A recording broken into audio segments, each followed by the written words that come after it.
150 ans, ça se fête. En couleurs, en images, en émotions. C'est le moment pour prendre la route manitobaine afin de mettre en lumière la beauté, les gens, les cultures et les histoires qui ont contribué à l'épanouissement de notre province. Ces histoires qui nous rassemblent mettent en vedette des gens qui font vibrer nos communautés partout au Manitoba. Maintenant, on se retrouve dans la communauté accueillante de Saint-Malo. Proche de la capitale manitobaine et de la frontière des États-Unis, mais en pleine campagne, Saint-Malo est niché au sud-est du Manitoba, au cœur de la vallée de la Rivière-Rouge. Les gens viennent de partout pour profiter du parc provincial Saint-Malo et des autres attraits de ce village, été comme hiver.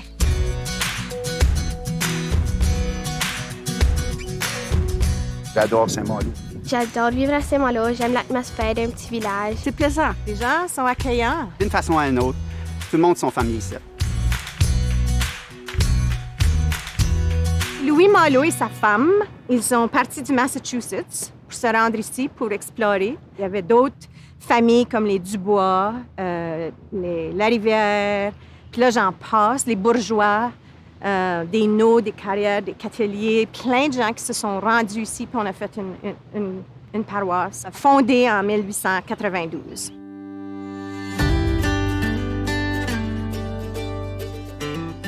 Au Roseau Parc des Rapides, c'est un terrain que je considère historiquement important, que les gens ne connaissent pas. C'est pas des choses, c'est de la petite histoire, mais c'est une histoire qui est significative dans le développement de la province et de l'ouest du Canada. D'abord, la rivière ici, elle a servi pour la véranderie, qui cherche la mer de l'Ouest. Et ils pensent que le lac Winnipeg, c'est la mer de l'Ouest.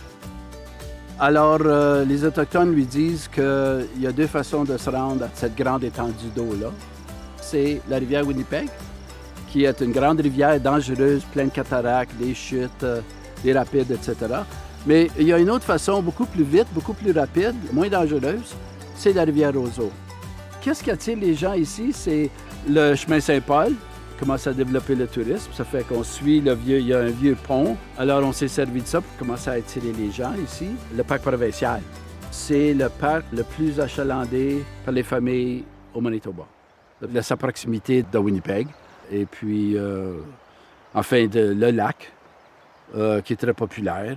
Le lac n'était pas toujours ici, il était toujours là depuis ma naissance, mais en 1954 environ, les gens d'affaires ici puis la Chambre de commerce se sont penchés sur quoi faire parce que les jeunes se mariaient puis ensuite ils s'en allaient dans le nord travailler, etc. Donc, ils quittaient le village.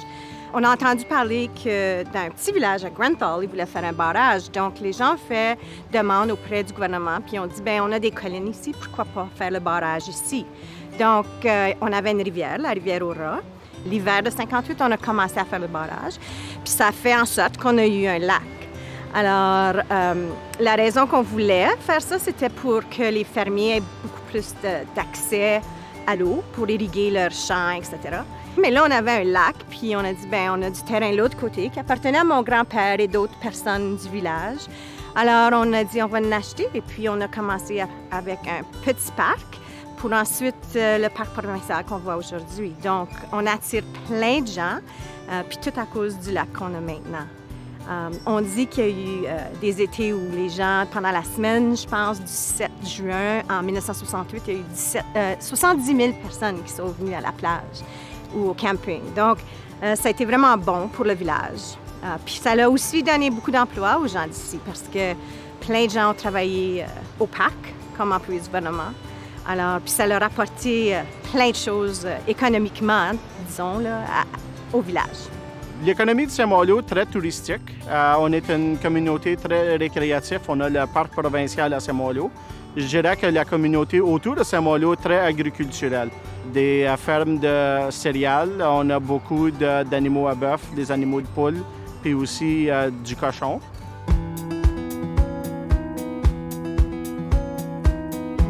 La culture de Saint-Malo est francophone.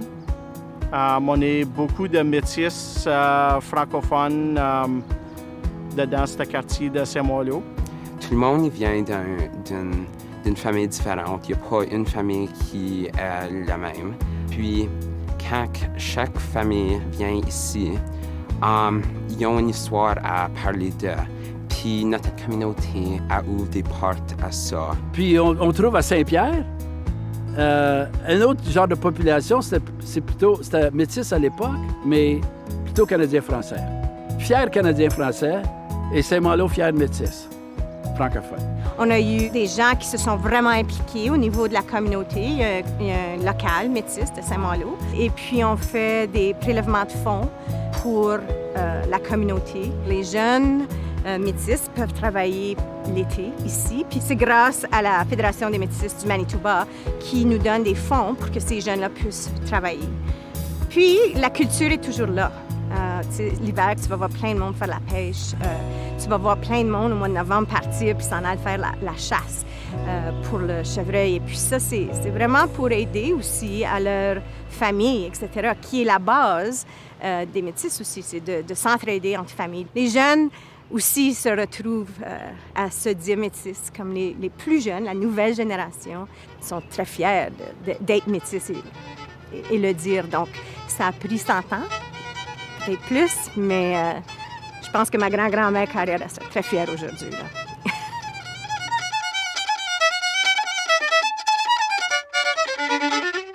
C'est l'histoire de ma famille, cette musique-là. Je viens d'une famille musicale, la vieille musique qui est venue ici avec les métis. C'est ça que j'ai vraiment spécialisé dedans. La vieille génération, on dirait que c'est plutôt eux autres qui apprécient ce genre de musique. Mais je rencontre beaucoup de jeunes qui continuent à suivre dans cette tradition. Moi, je dis toujours que la musique, ça dit une histoire. Ça nous dit notre histoire. Je pense que c'est vraiment important de continuer avec ça.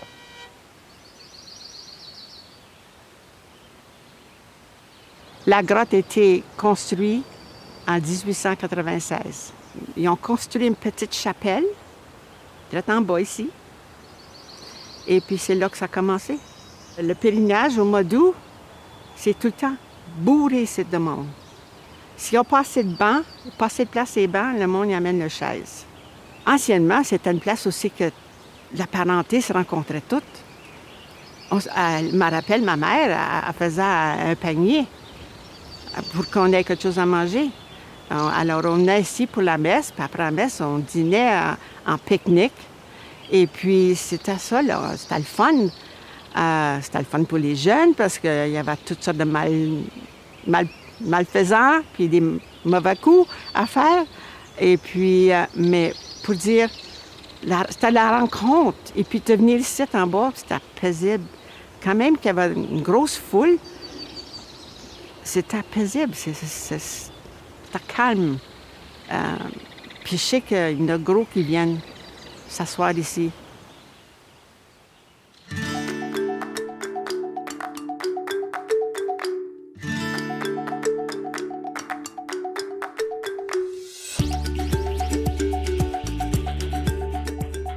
J'ai les meilleurs jeunes à enseigner.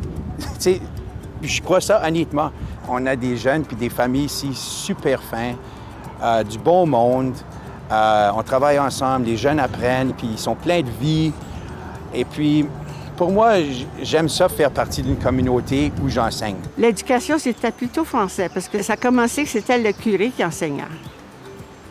Et puis après ça, les sœurs sont arrivées. Alors, les autres, ils ont fait de l'enseignement. Avant qu'ils ont établi la première école, c'était les bonnes sœurs. Puis après ça, la première école, ils appelaient ça l'école rouge et la bâtisse rouge. C'était une maison à 2 étages. C'était pas insulé. Tu voyais le dehors. En hiver, il y avait des classes là aussi. Après ça, ils ont bâti la deuxième école, qui est droite à côté de l'église. Et puis là, je ne me rappelle pas comment la classe qu'il y avait là. Puis éventuellement, ils ont bâti la bâtisse qu'il y a aujourd'hui. N'importe quelle communauté ou personne qui travaille dans une école va dire que leur école est unique. Mais je pense qu'ici, à Saint-Malo, notre école est unique. C'est une école très inclusive, à cause qu'on a la programmation que nous avons. On a un programme à double voix. Alors, on a un programme complètement en anglais pour nos familles qui sont anglophones ici au village. Puis après ça, on a un programme de français langue première. Mais ce qui rend notre programme français langue première un petit peu unique, si vous voulez, c'est qu'ils prennent comme un cours en anglais, par exemple, les maths. Alors, Puis ça, ben, c'est quelque chose qui fonctionne pour la communauté depuis longtemps. Et puis, la façon que ça m'avait été expliqué, c'est que dans le temps, la communauté était tellement francophone, puis ça parlait tellement le français socialement, que les parents souhaitaient vraiment qu'il y ait plus d'anglais dans le curriculum pour qu'ils puissent être plus prêts pour après l'école. Plus ou moins tout le monde, ils savent le français, alors ça c'est amusant. Et puis, on se parle plus ou moins tout en français. L'école est française, puis tu vas au marché, puis c'est français, l'église et toutes les places alentour d'ici, c'est francophone, alors c'est bien.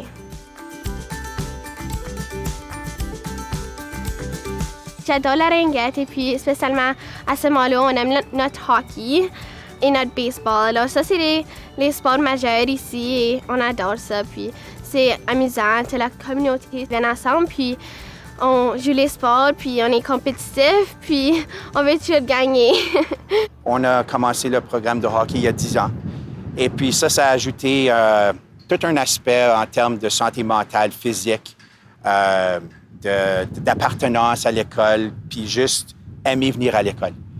Notre école est une école vraiment diverse. Puis je pense que tout le monde, puis plus en plus à chaque année, que tout le monde il se sent ouvert à parler de leurs problèmes, leur histoire et leur culture. Je pense que le futur de Saint-Malo, c'est que ça va grandir.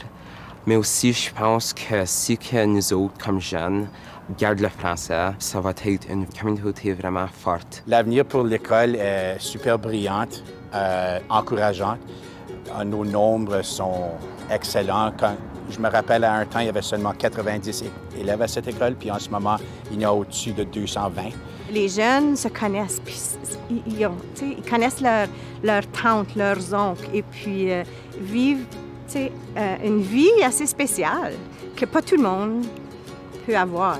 Ils ont toujours Saint-Malo à cœur. J'ai espérance que les jeunes qui sont ici aujourd'hui vont voir Saint-Malo comme étant ce beau petit diamant dans leur vie. L'avenir de Saint-Malo, jouer qu'on va grossir encore plus. Il y a beaucoup d'intérêt dans des développements locaux. Ça, je vois encore plus de monde s'établir. Je vois que l'agriculture grossit toujours. C'est aussi une grosse partie de notre économie à Saint-Malo. Puis l'agriculture comme celle-là, c'est comme red hot, là, right?